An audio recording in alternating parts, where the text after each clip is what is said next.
Fala aí, galera, salve torcida tricolor, sejam todos muito bem-vindos a mais um pré-jogo aqui no canal do Lessa. A partir de agora, tudo o que você precisa saber sobre esse jogão logo mais no Mineirão, Cruzeiro e Fluminense pela quinta rodada do Campeonato Brasileiro. Esse jogo geralmente nos proporciona bons espetáculos, né? Temos vários confrontos entre Fluminense e Cruzeiro, históricos aí, jogos memoráveis, enfim, a lista é bem grande e tomara que nesta noite seja mais um desses jogos, claro, evidentemente que com vitória do Fluminense, que vem de dois tropeços, podemos dizer assim, a derrota para o Fortaleza da forma como foi e o empate com o Vasco. Empatou no clássico, evidentemente que não é qualquer jogo, mas pelo contexto daquela partida, por tudo que aconteceu naquele confronto, né, o empate acabou sendo o resultado negativo, uma sensação de que sensação não, o Fluminense desperdiçou 2 pontos ali naquele confronto. Dos últimos 6 jogos entre as equipes, o Flu ganhou 3 e empatou outros 3 e não perde desde 2018 para o Cruzeiro. Lembrando que o Cruzeiro esteve na Série B nos últimos anos, então o número de jogos por isso também é menor, né? Foi reduzido. E o Cruzeiro chega embalado nesse retorno à Série A. Em 4 jogos, 3 vitórias, 9 empates. É uma equipe que no papel, você olha e não dá nada por ela. Mas vem sendo um time bastante competitivo. Por isso, eu acho que o Fluminense vai ter um jogo bem difícil logo mais em BH. E eu vou relembrar aqui, eu sempre gosto de relembrar um gol. E desse confronto eu vou relembrar um gol do dia 9 de outubro de 2019. Não sei se vocês vão lembrar, mas certamente vão lembrar. Foi o último confronto, o último jogo, enfrentamento aí entre as equipes pelo Campeonato Brasileiro da Série A e terminou 0-0. E a grande curiosidade daquele jogo foi que o Fred fez um gol de cabeça com a assistência simplesmente do Egídio. Quem aí lembra desse gol? Egídio na ultrapassagem, tá valendo, o Sassá pediu, tem cruzamento na direção do Fred! Gol!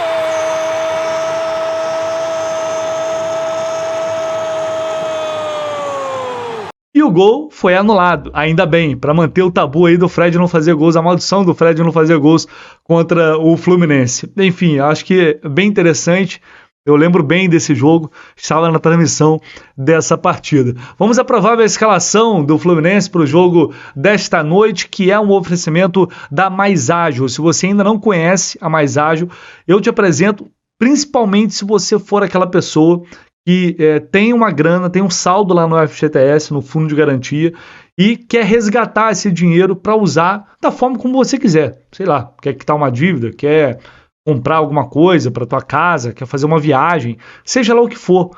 Seja lá qual for a utilidade que você quer dar a esse dinheiro, a Mais Ágil te ajuda a conseguir essa antecipação desse saldo que está retido no FGTS. Rapidinho o dinheiro cai na tua conta. Inclusive, se você às vezes tem um saldo, não se lembra, então dá esse confere na Mais Ágil, vou deixar o link para vocês na descrição, é só clicar aqui e na hora uma equipe vai estar pronta para te atender com todo cuidado e para te dar todo esse direcionamento. Vamos lá, para esse jogo, será que teremos alguma surpresa por parte do técnico Fernando Diniz? O Fluminense tem desfalques importantes, né? Por lesão, Samuel Xavier, Martinelli. Samuel Xavier tem chance de voltar contra o Cuiabá, chances, né? Não é uma certeza. Martinelli e o Keno, todos lesionados, a gente já sabia. E além disso, John Kennedy, que levou cartão amarelo, está suspenso, também não será opção para esse jogo. Uma pena, porque até comentei isso no vídeo de ontem, John Kennedy poderia até ser titular, né? O Diniz, quando tem um pouquinho mais de tempo, ele testa muitas formações, muitas opções, e certamente John Kennedy é o cara que está na frente dessa fila aí para pegar um lugarzinho nesse time titular, principalmente com a ausência do Keno, pelo desempenho que ele vem tendo também.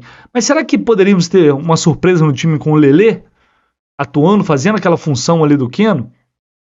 Vamos à provável escalação do Fluminense antes, com o Guga aparecendo na lateral direita no lugar do Samuel Xavier. Fluminense deve ir a campo com Fábio, Guga, Nino, Felipe Melo e Marcelo, André, Alexander, Ganso e Lima, com John Arias e Germancano. O Lima deve ser mantido no time, ele não fez o primeiro tempo bom contra o Vasco, mas o time todo, de uma forma geral, não jogou bem. Melhorou no segundo tempo. E no segundo tempo, o Lima ajudou bastante a equipe. O Lelê fazendo essa função do Keno, a gente tem falado sobre isso, né?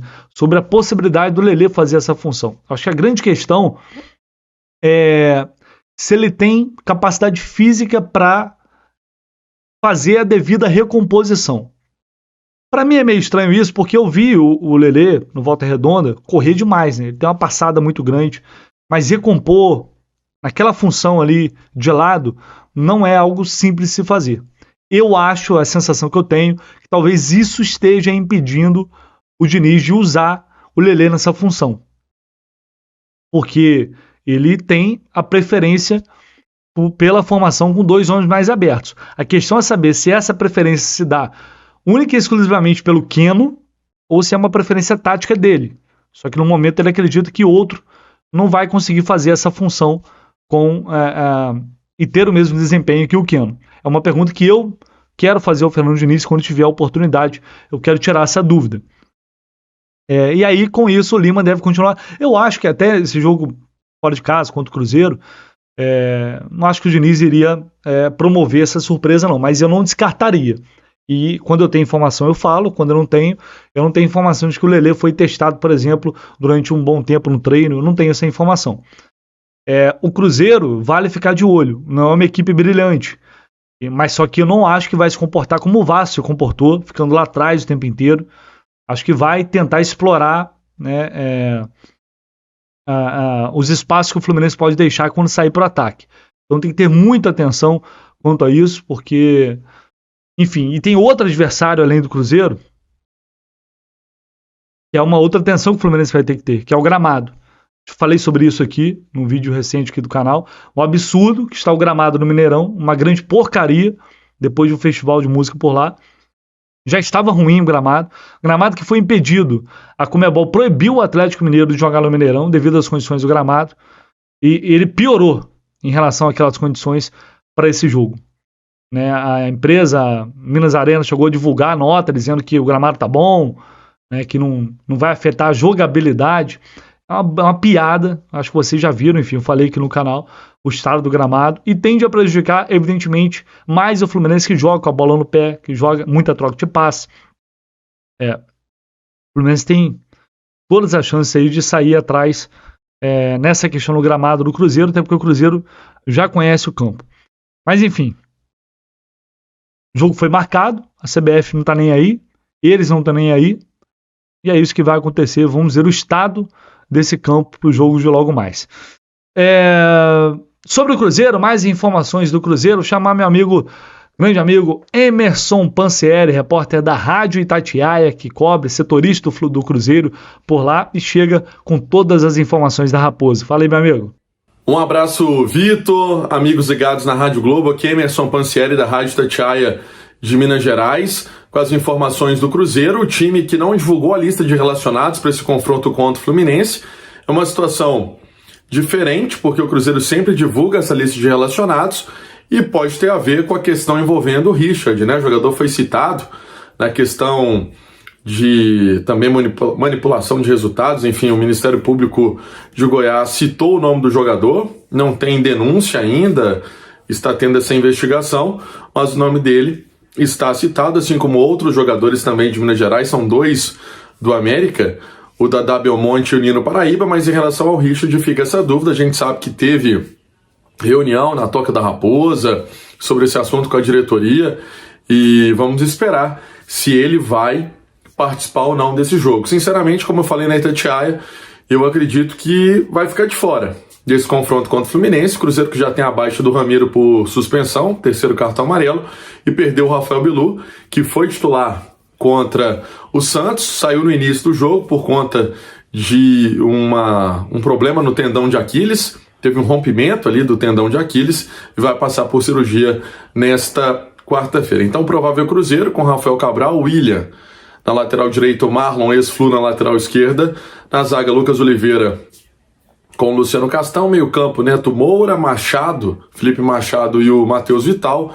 Na frente, o Wesley, que marcou 2 gols diante do Santos, com o Bruno Rodrigues, mais o atacante Gilberto.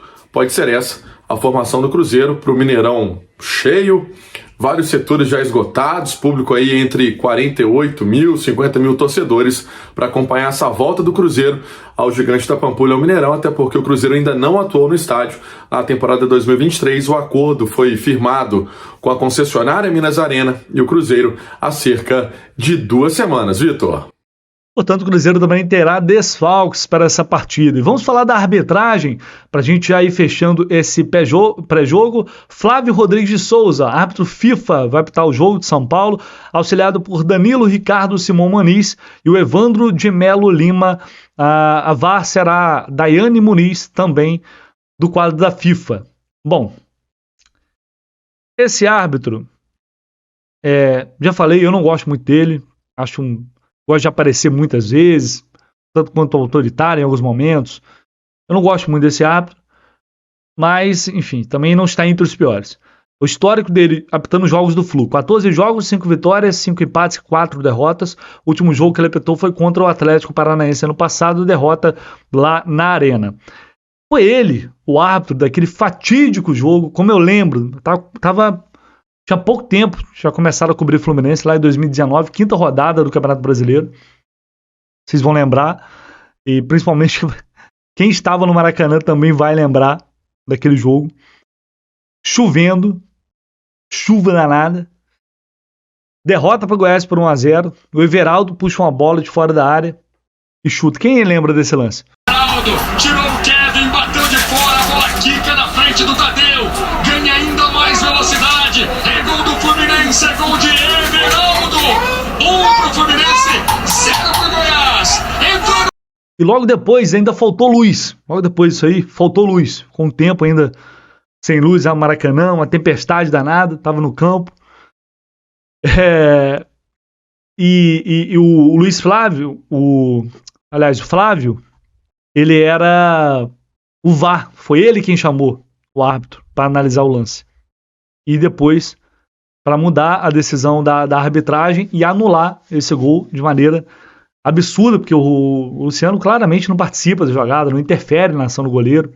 A coisa foi tão grave que o Paulo Angione foi dar entrevista coletiva depois do jogo. Olha só isso.